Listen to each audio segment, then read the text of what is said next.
New York, 1884. As night fell, the world plunged into an abyss of shadows. The streets were labyrinths of fog, lit only by the uncertain and dangerous glow of gas lamps. At the harbor, between the steam of machines and the cold of the ocean, an iron giant carried something more than cargo. It carried a mind that would change the course of history. Nikola Tesla stepped onto American soil with little more than the clothes on his back. He wasn't searching for gold in the mines, but for the gold that flowed invisibly through the forces of nature. In his pockets, just 4 cents. In his hands, a notebook filled with diagrams that looked like sorcery to ordinary men. In rented rooms and lonely nights, he drew the impossible. While the world slept, Tesla saw a future where darkness would be banished forever. But the present belonged to another man. Thomas Edison, the Wizard of Menlo Park, had already wrapped the world in copper wires and warm glowing bulbs. Edison saw electricity as a product. Tesla saw it as a symphony. And in the eyes of the young immigrant, a blue spark began to burn. Edison's system was limited. Direct current demanded power stations on every corner, a heavy, inefficient web that could barely cross a few city blocks. Tesla proposed the unthinkable, alternating current, a system that could travel hundreds of miles, pulsing like the heartbeat of the Earth itself. The clash was immediate. On one side, an established empire. On the other, a revolutionary vision. Science was about to become a battlefield. The streets of New York became a chaos of black wires, a constant danger that Edison wielded as a psychological weapon against his rival. Edison launched a campaign of terror, publicly electrocuting animals to convince the masses that Tesla's energy was a deadly force. But Tesla was a master of spectacle.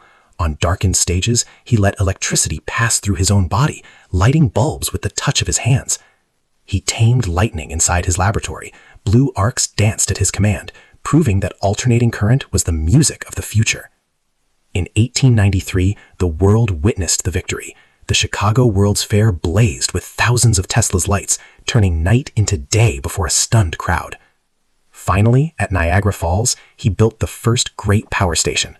The force of the waters was converted into light, and Tesla's code won the war. But for Tesla, lighting cities was only the beginning. He had a far more ambitious plan, and a far more dangerous one for those who held power. On Long Island, a colossal structure began to rise, Wardenclyffe Tower, the project that promised to deliver free, wireless energy to the entire planet. It was an antenna for the world. Tesla believed that the Earth itself could transmit energy and information to any point instantaneously. Within his domain, he created artificial storms. The air vibrated at a frequency only he understood. He saw the planet as a living organism, connected by invisible currents, a global communication system that anticipated everything we live today. But capital doesn't seek freedom, it seeks control.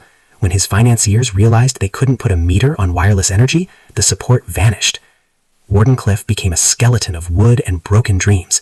The man who wanted to give the world to humanity was left alone with his visions. The years passed. The genius who lit the world now lived in hotel rooms, surrounded by papers containing secrets the world was not yet ready to hear. His only companions were the pigeons of New York's parks. To many, he was a madman. To history, he was a prophet exiled in time.